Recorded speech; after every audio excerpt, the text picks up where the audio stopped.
beats, the flow, the rhythm. All movement starts from the streets. Streets A&R Podcast.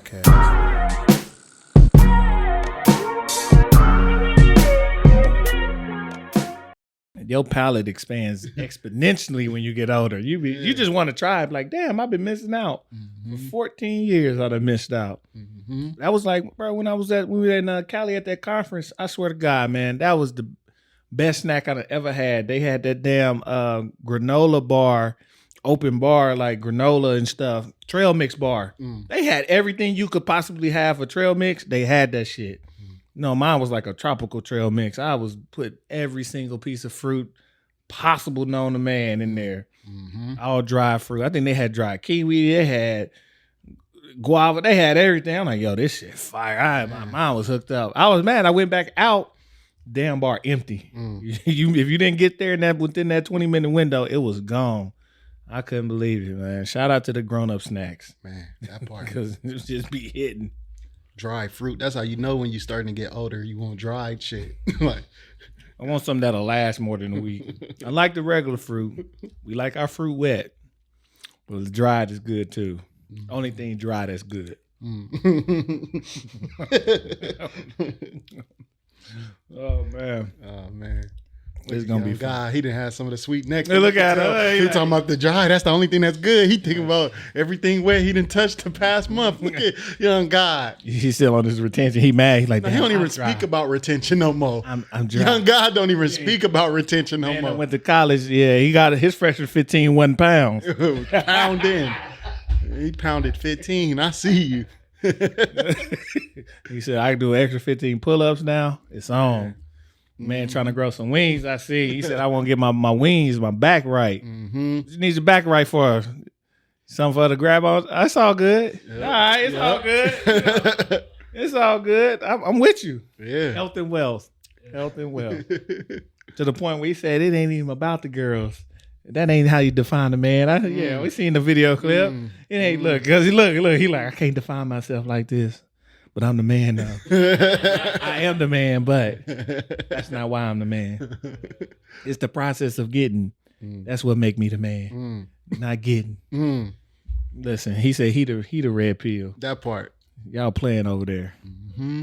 It's all good, man. This is gonna be a good one. This fun. Welcome to the Streets A&R Podcast, man. It's your host Giddy Jicky with it. It's your other host Johnny No Good. And it's good to be us, man. I ain't gonna lie. Having a good day. Johnny having a great day. He's smiling and shit. Oh man, I'm chilling. Been a good day. Just got done with my classes. I'm ready to chill. It's been a real good day. Professor No Good over in the building, man. Shout out to him, man. Giving these kids that, not even just poetry this year, also teaching them that good gardening. Man.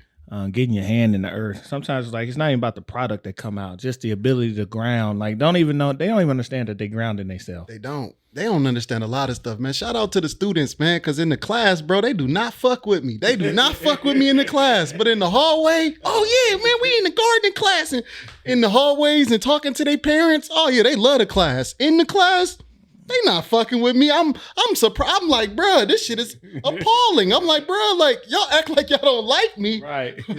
but y'all brag about the class. That's the generation, bro. You ask them how you doing, fine, and they elated. Really, they really love it. It's cool. Yeah. So they treat you like they in class. Nah, it's all right.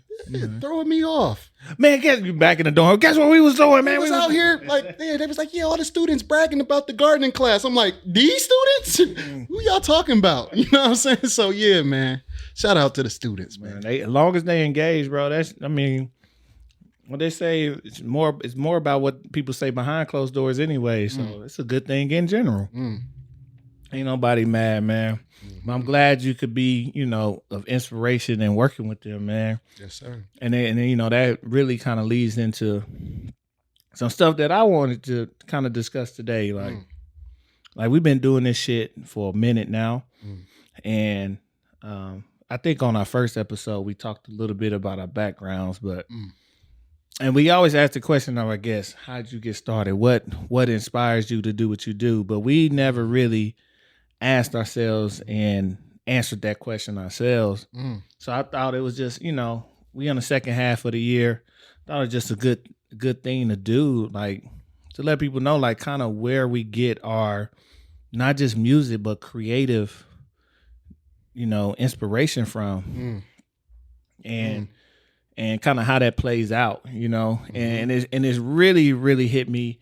Shout out to the Culture House, man. We just did a amazing event and talk about, it's like top 5, this, that, and the third, like top 5 MCs, your top 5 DJs, producers, and everybody, had their list. And I'm like, I don't got a top 5. And the reason why I didn't have a top 5, and I told them, I was like, I stay current. I stay in the current. I'm not a person who dwells on the past in general.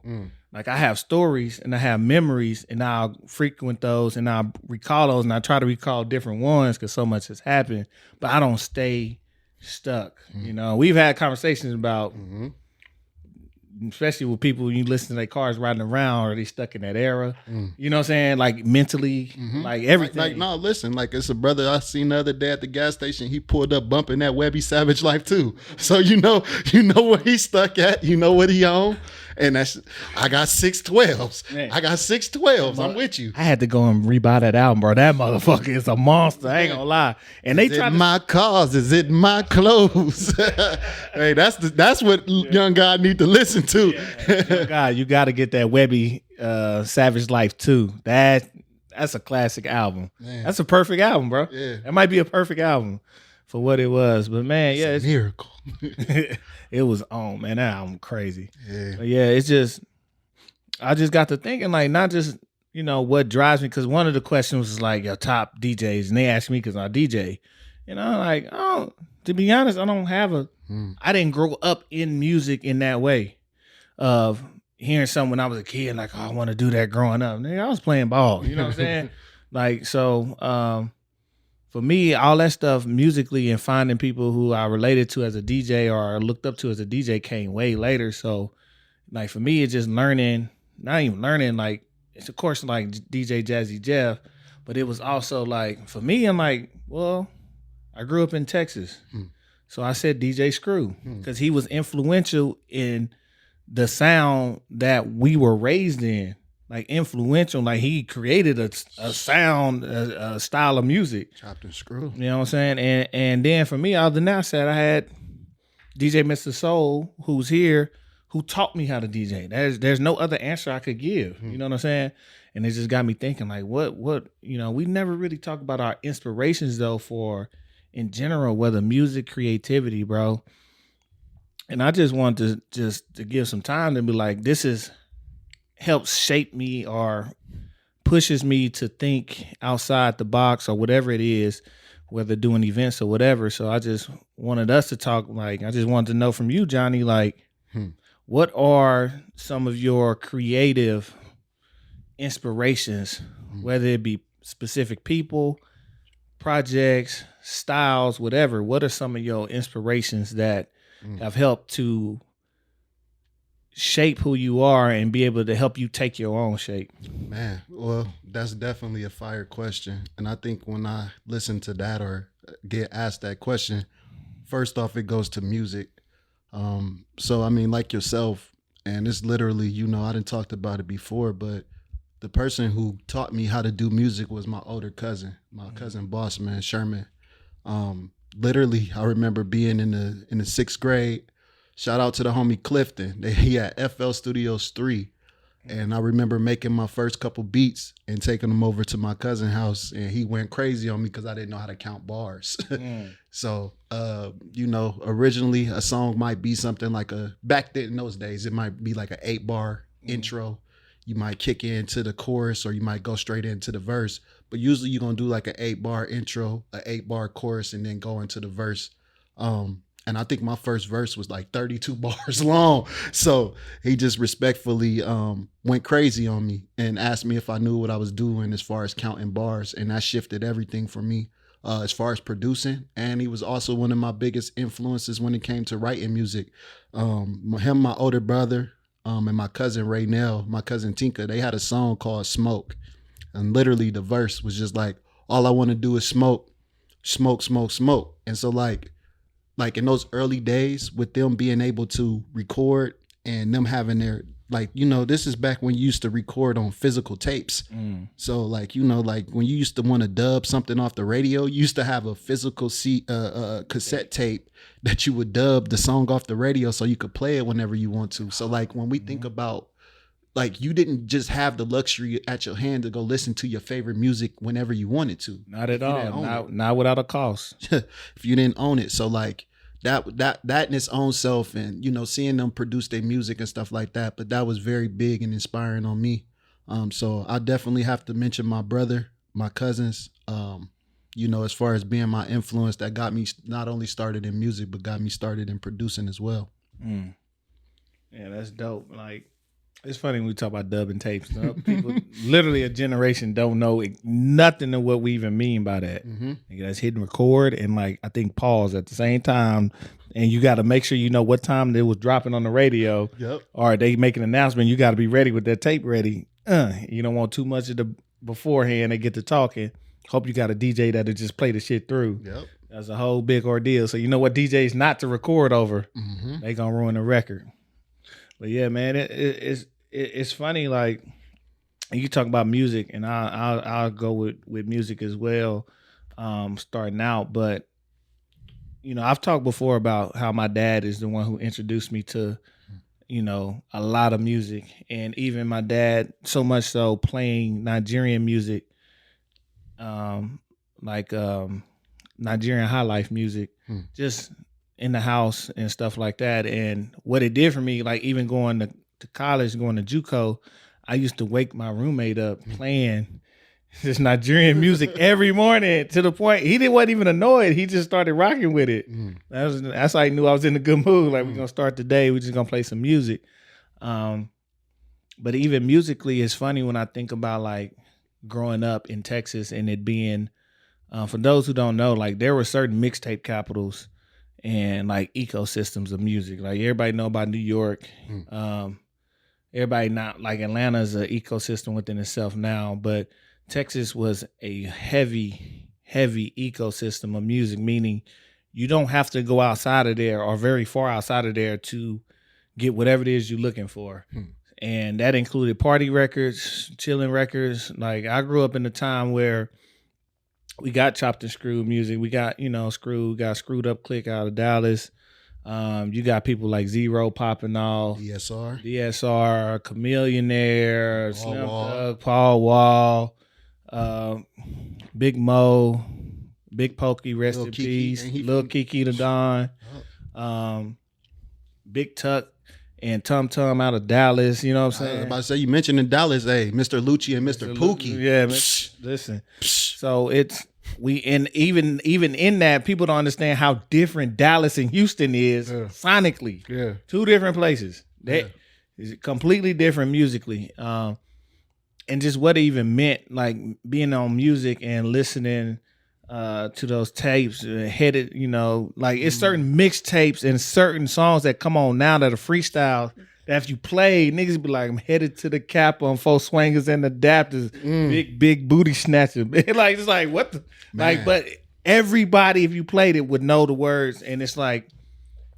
you know, when you hear the stuff like Lil Flip going platinum out his trunk, like, people don't understand, like, we respected the hustle. Like, he literally sold CDs and we would buy CDs out of trunk. We were very used to the underground market. I used to love Lil Flip, especially when he dropped that I'm a Leprechaun shit. 18, he was always bragging about his age. I'm 18, got this, own that. So, I rock with Lil Flip. Yeah, and it's crazy because as an adult thinking about that ecosystem, that meant that people had to work together to make each other pop. Like, and that's what ended up happening. Like, sometimes even probably more business than just liking each other.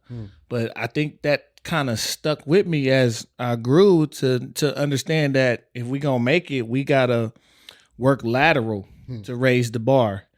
Most people reach up and try to get a bone, like, I need this cosign, I need this. Like, no, that homie right there you should work with, do them a favor, they're gonna do you one back. If y'all was we talking music, you know me, I'm reaching out to other places. Like, bro, I think, like, you should make a record here. I know a perfect person in Nashville that LP should have a whole album with. And I'd be like, y'all should just work on it, do it, and go from there and see what happens. But I think because what you do is you cross your markets. Now they got your market, you got theirs. And then there's also a permeation out of more people that's just gonna reach. So y'all naturally gonna double, triple your market. So I'm big on that, and I think I got that influence in general of working together and collaboration on a real level, kind of from watching and hearing what was happening around me. Like we're big on that, bro. Like that's just the way. That's the only way to do it. You hear that about Atlanta now. Everybody say they all fuck with each other. So whatever, they all working. Nobody hating. Even if you ain't doing trap music, there's still a respect for what some people call backpack, but the Outkast, the Dungeon Family style. So nowadays that'll be like your Earth Gangs, your JIDs, Grip, like people who just lyrical, but they still respect and they work with the trappers. So I think that's like, honestly, that's inspiration. And it's funny because the few artists I did listen to outside of that ecosystem, I ain't gonna lie, bro. I was I got on a few posters. Huge Nelly fan. Y'all got Country Grammar fucked up. But Nelly, DMX, those were the two posters that I had musically. And I still, they still might be at the house that I had on my wall. I love Bone Thugs and Harmony. And then ended up going into 8 Ball and MJG. Man, yeah, you went there. You went to a lot of different influences, especially early on. You start talking about 8 Ball and MJG. You know, it make you think about 3-6. You know, it make you think about Project Pat and all of those different people like that. So, like as far as when it came to like getting yourself into music, I know your dad was very big in, you know, introducing you to music and a big inspiration. What, you know, for those who don't know the story, kind of what got you into DJing? How did you decide to take that shift, and kind of what made you decide to make that your own? So I got to Omaha, and well, let me start before Omaha. Kind of before Omaha, I was already, in some ways, it's crazy acting as an A&R, right? And no verbiage for it, and this used to pop up. And what I mean is, in college, undergrad, being from Texas, we would have mixtapes early, right? So I got tapes I done got from my daddy. He done mailed them, or I done brought them back. Went and got my car from Texas, drove it up, brought back hella CDs. So I'm bumping stuff. So one song in particular was Big Tuck, Not a Stain on Me. And I was going to Ohio, and we going to the party. So me and I played there for my homeboys. So me, Stav, Junie, Pete, LJ, like we just a clique. So we will pull up every party. They be like, "Hey, throw that Not a Stain on Me on." So we pulling up every party, banging out the fucking car. So to the point where people is like, they don't know nothing about this. They're like, "Yo, what is that?" So to the point where the DJs, like a couple of DJ homies, like, "Yo, what song is that?" That's Big Tuck. So I would hand them the CD. They go burn it. You know what I'm saying? Started running it. Within a year, I was driving. I think we was going like to Columbus, probably to pick somebody up from the airport. I heard the fucking Big Tuck on the radio in Columbus, Ohio. I'm like, I think I did that. I think that was me. But you know, DJs, we gonna share music. We gonna collab. So they probably heard it. They got it. They started passing. Like, yo, what is that? Pass it. Next thing you know, Big Tuck is in a whole nother state that he wasn't before. I'm gonna take that credit, Big Tuck. I'm sorry. This is pre-real internet. You know what I'm saying? We was be able to, you know, some Napster and LimeWire, but this is pre-real internet. Swear to God, I was just thinking that, bro. As you was talking about, just, you know, as we were talking about like some of the difficulties of getting music, but there's that whole other element of people wouldn't know what it was like to have illegal music. Like, you know what I'm saying? Like they was calling it piracy. Right. Stealing music is illegal. Stealing movies is illegal. It's like the Boondocks. Right. You're gonna end up in jail.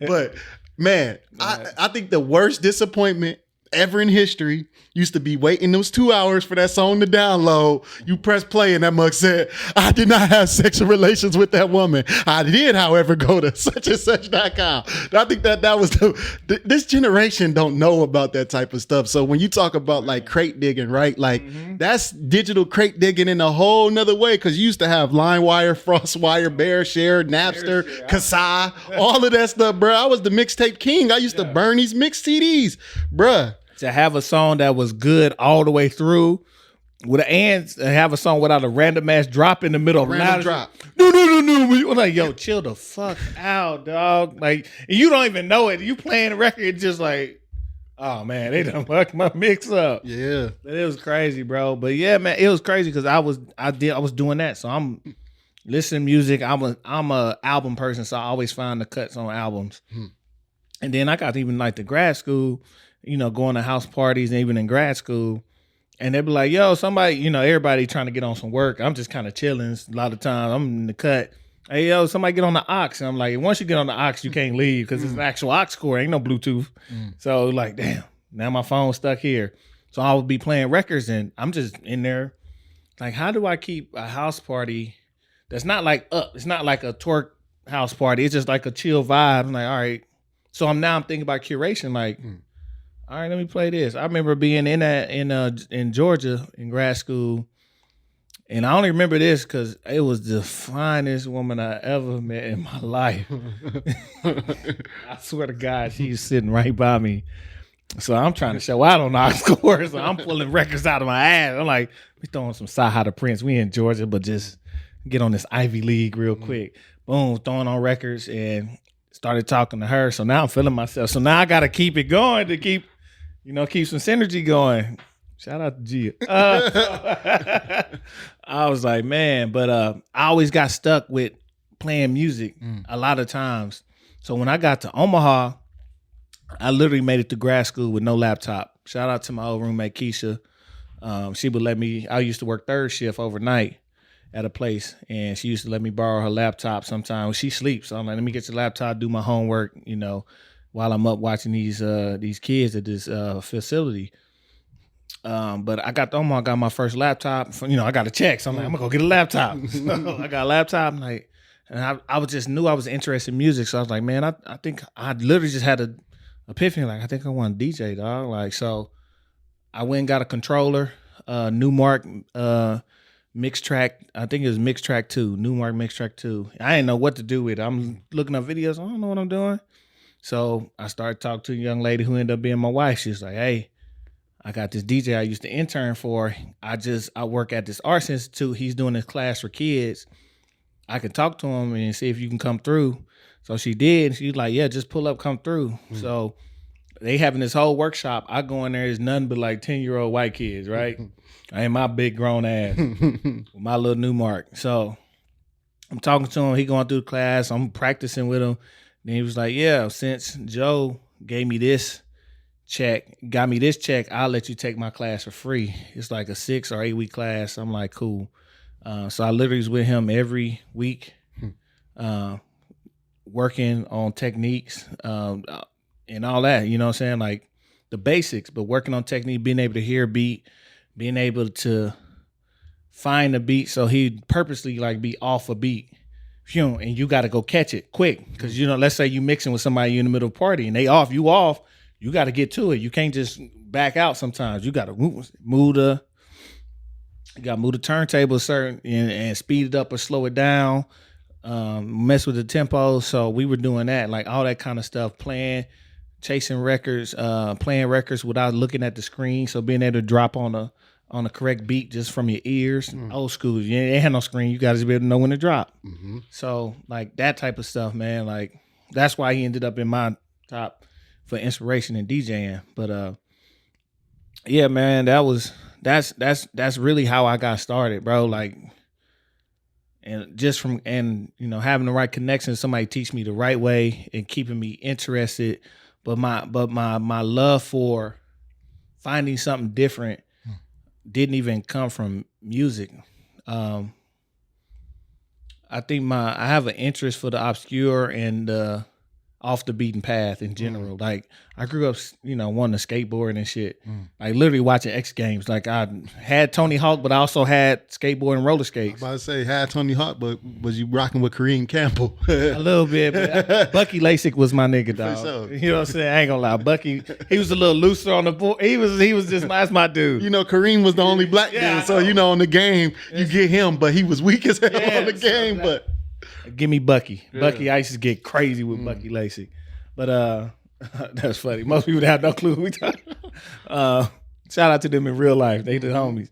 But it was like that. And then I was big into words. I've always been getting the words. I've been good, good student. So I remember getting interested in just reading. And I used to read the Give Yourself Goosebumps books. The ones you had to read the end of the page to know what you had to pick a path to go. So I always would read those books versus the regular Goosebumps books. I always liked the ability to have choice and little craziness. You know what I'm saying? So that, and I got real big into poetry. Not real big, but I got interested. I used to watch TV with my mama. Mamas would be having some shows. So a lot of shows we shouldn't be watching. But one of my mama's shows was Girlfriends. So I would watch Girlfriends. And I remember seeing this dude on here. I'm like, who is this dude? He like a poet dude. His name was like Savage on the show. But that Saul Williams is his real name. So I went and looked him up. Like, oh, he got some books. And I remember doing a project on one of his books, a poem out of one of his books on the Dead MC Scrolls. So it's really based in hip hop, but talking about more so not just the death of our connection to real rhythm and flow, but our connection to where we get rhythm and flow from. So it was a big connection with what we've lost from being outside the diaspora through a thread throughout the book. So, shout out to Saul Williams. So he really piqued my interest. And if you know Saul, he's very much out there, and he's one of my favorite people who I ended up getting to meet when we were in like Montreal and stuff. Like he's really one of my artistic or creative or thinking inspirations, like biggest ones in life for me personally. And, I've been afforded the opportunity to literally speak with him and talk to him and see him perform live. You know what I'm saying? One of my favorite shows of all time, was small, and I just love who he is and what he represents, and just the ability to express and to think outside of the social norms. And it ain't about agreeance with them. It's about the ability to think outside of what structure has already told you. So I covet that. And that's that's probably over any musician, that's my biggest creative influence and how I think about how I go about things. And he's very intentional. So that's why I'm intentionality with how I do events or what I want to do. Like if there's a person outside of like my direct influence of my pops, it's probably Saul Williams on a creative tip. So, and like for yourself, I know like Johnny, you do a lot of stuff, but what is that creative pilot match for you, or was that pilot match that kind of set you off on this path of whether you call it creative discovery or what have you? Like who is the lighter? What is the lighter that got you to think and to be kind of where you at? Man, so yeah, as far as like when it comes to music, like I got more direct influence. When it comes to creativity, I can't necessarily, like maybe I'm less conscious of the influence, One of my strengths is learner. So that's my second strength as far as my Clifton strengths is learner. So one thing I definitely do is I always enjoy learning. And one thing about teaching is nothing but learning amplified. Like it's a two-way learning process. So like, I would say just one of my natural strengths in being a learner, I got a lot of wide peaks, a lot of wide interests, and a lot of different stuff. And I think it's something that we don't really think about consciously, because like as you was talking about like Kareem Campbell and the skateboard, I started thinking about some of the games I used to play. Like we used to play Tony Hawk Skateboarder, we used to play the snowboarding games. Like I used to play all of that different stuff. So like that stuff was all cool when we was coming up, Like So I think that, you know, I can't say that there's an individual person who has really like sparked my desire to want to create. Retroactively, somebody who I discovered recently, and it kind of gave me more permission to be and do whatever I wanted to do, was Paul Roberson. Very, very phenomenal brother, athletic, you know, played 4 sports. I think he ran track, played football, basketball, all of that.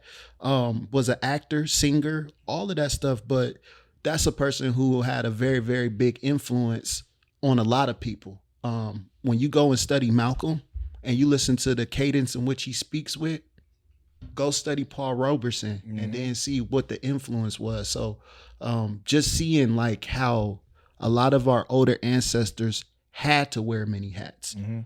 So like that's where some of that influence and, you know, just permission to do and not box myself in and came in at. But you know, I can't say that there's been a specific person where it's like, yeah, I want to be like this person creatively. Yeah, that's interesting. Like streamlining, the ability to streamline is a privilege. To be able to focus and hone in on your craft at a young, whatever that thing is, young is a privilege. And that privilege can also be a hindrance, especially when you're not the top of the food chain. You get what I'm saying? Like the top are going to get rewarded. What happens if you are streamlined and it don't work out?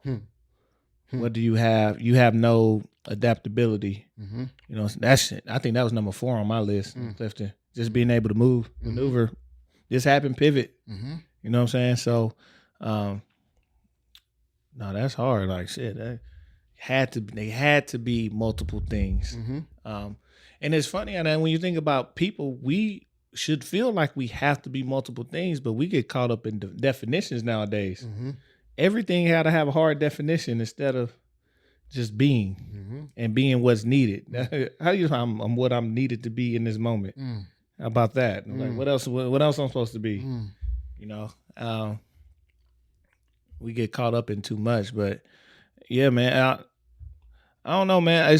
I really be thinking about, you know, why I do what I do or how I do it. And some things I don't have answers for. Some things it's just a conglomerate of shit, which is cool. Like musically, like I can say this person inspired me, but bro, I grew up in the church, so and played. I was the backup drummer to the backup drummer, right? So I know I got rhythm. You know what I'm saying? So church is part of why I got rhythm and can count and know how to do this stuff and understand notes and what sound good with what.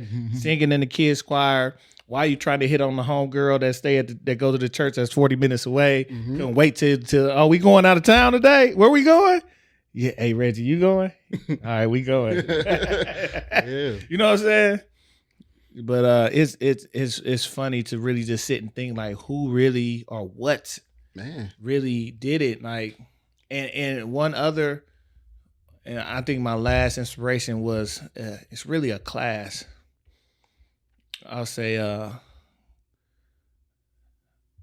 class, and it was a class I took in elementary where it was like I was in a gifted, it was to be like gifted program. So we actually got to get bused like once a week or once every couple weeks to go do something else like at another school and get in our interest. And I remember this is probably like 3rd grade, 4th grade, and I remember taking architecture as a young kid. Young. And I remember having my kit and even in class, they were like our main project was to design your dream home. And I've always been a person to really think and ideate what I want. Like truly I've been this, and it was crazy because I'm drawing my dream home. Everybody got like a little home. Nigga. My dream home, as soon as you walked in, swear to God, I had like stall bathrooms, men's and women's. And the teacher's like, why do you have, what's all these toilets? I got bathroom, like stall, like multiple toilets. She's like, why you had that? I said, because I'm going to have parties and people got to be able to use the bathroom. I'm like in the 4th grade. Because again, influence. I grew up with my pops.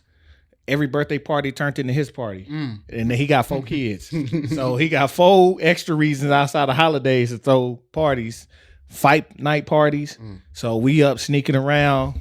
Get your ass in the bed. Like the bed is right by the window. That's right here next to where y'all partying. What are y'all talking about? We not sleep. Yeah. Sneaking around. You know what I'm saying? So I'm used to house partying, hosting. I'm used to seeing people up. Literally, Craig smoking meat on the grill at 3, 4 in the morning, so the brisket can be ready by 11 the next day. Like I'm used to this. So I always thought about like, yeah, that's again, I'm gonna be like my folks. So it was just, and I've always thought outside of what society told. Everybody had their dream home was like 2, 3 beds. I'm up for putting bowling alleys. Like, why y'all stuck? They said dream, dog. So I've always been somebody to really think about what could be, or just who cares if it's gonna happen or not. Like, try to go get it. So like that class helped me. Even instructionally, just and with the hand, just being able to draw and being measured, taking measured steps. Like that was one of the classes. Like architecture is super dope class. I know most of it's digital now, but a lot of people still teach you with your hands because it helps your brain function. When you know, there's a big correlation between cognitive ability linked to like your hand and calligraphy. So they still believe in you got to draw this out. You got to put pen to paper, like. Instead of just typing and using a mouse. So yeah, man, like that class was a big help. And it's crazy because I'm in the gifted class. Like you don't get that. No, not too many other kids got an opportunity even for that. So, and it just makes me think about how many kids and how many of us we aren't unlocking because we don't get those type of opportunities. Yeah. You know, it shouldn't be a gifted class. It should be a class given to everybody to unlock their gifts. Yeah, no, there's a Torrance Test of Creativity by a brother out there in Minnesota. So like, I think that, you know, we just got to get to a point where school is designed to teach people how to think, not what to think. And, you know, we know why it's not, but definitely it's important to give students and kids the tools to amplify who they are. Yes, sir. And I think one more question for you, Johnny. Yes, sir.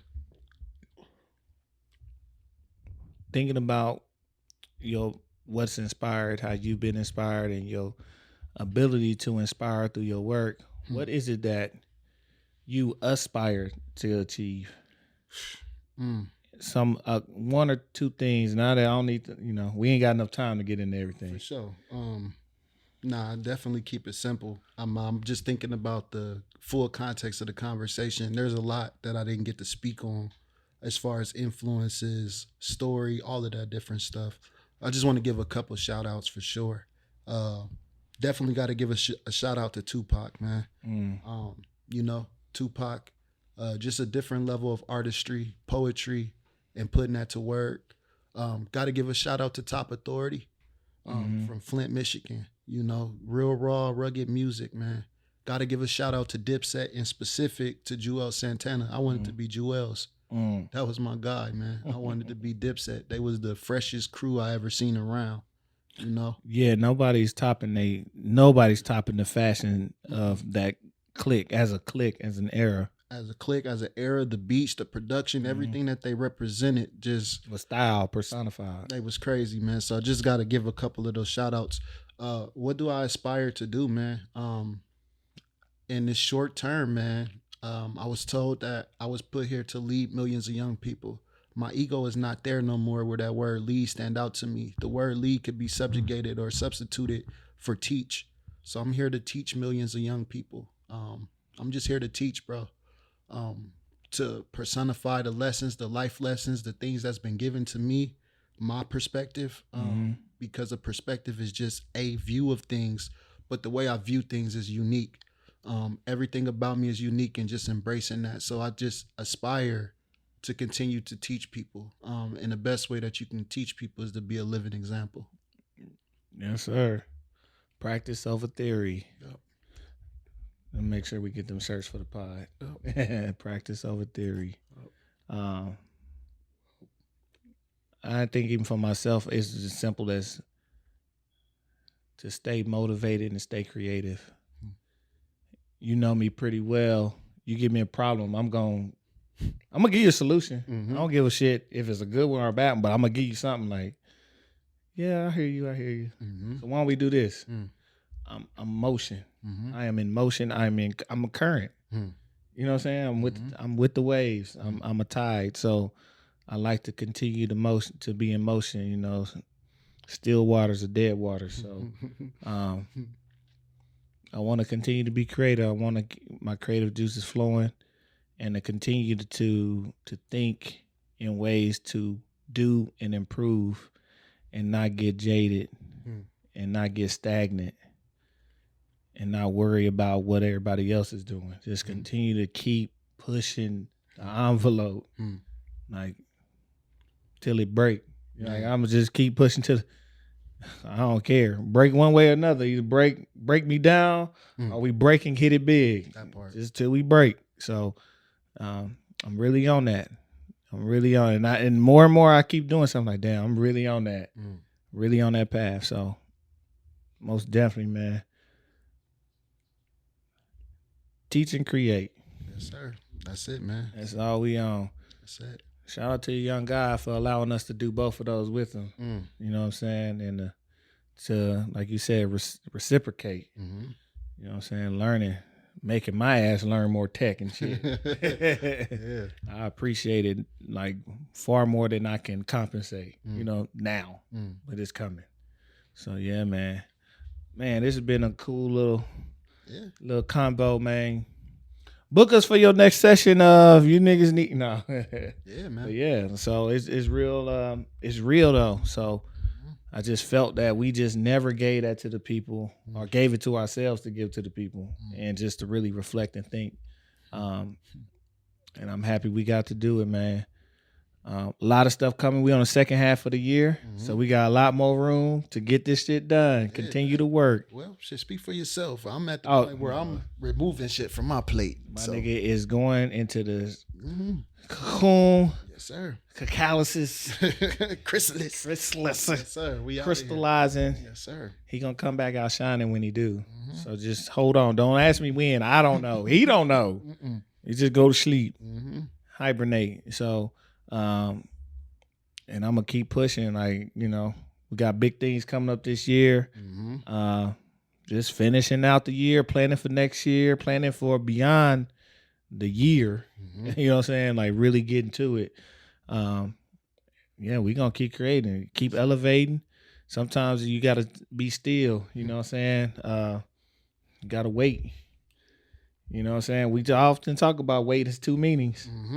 Maybe it's time for that other meaning, the one everybody think it means, to be still. You know, wait can mean to serve, do what you're supposed to be doing. We've been doing that. Maybe it's time to now wait.